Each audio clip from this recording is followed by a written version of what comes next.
ప్రజా యుద్ధ నౌక గద్దర్ నగర్ 75వ జయంతి సందర్భంగా సిద్దిపేటలో వివిధ ప్రజా సంఘాలు రాజకీయ పార్టీల నేతృత్వంలో మరి ఆయన యొక్క జయంతి కార్యక్రమం సందర్భంగా ఘనమైన నివాళులు అర్పిస్తూ ఉన్నాం.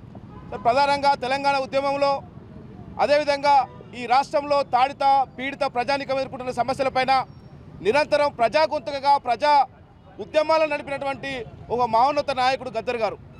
అంతేకాకుండా తెలంగాణ కోసం జరుగుతున్న అన్యాయాలపైన మొట్టమొదటిసారిగా మరి ఆయనే కాలి గజ్జగట్టి ఊరూర తిరిగి మరి తెలంగాణ ఉద్యమంలో అనేకమైనటువంటి త్యాగాలు చేసి తెలంగాణ రాష్ట్రం సాధించేంత వరకు కూడా అలుపెరుగని పోరాటం చేసినటువంటి గొప్ప నాయకుడు గద్దర్ గారు.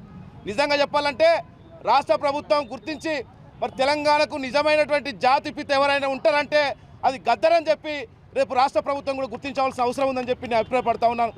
సరే, రాష్ట్ర ముఖ్యమంత్రి ఉన్న రేవంత్ రెడ్డి గారు ఎన్నికల సందర్భంగా హామీలు ఇచ్చారు.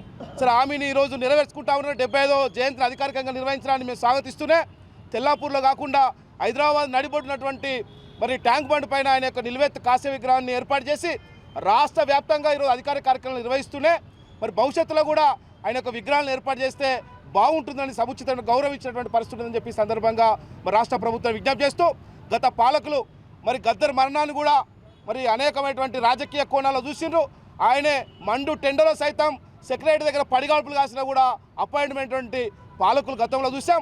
సరే, ఏది ఏమైనా మరి గద్దరు అందరివాడు కాబట్టి గద్దర్కు సముచితమైన గౌరవాన్ని ఇవ్వాల్సిన బాధ్యత రాష్ట్ర ప్రభుత్వం పైన ఉందని చెప్పి ఈ సందర్భంగా నేను గుర్తు చేస్తా ఉన్నాను.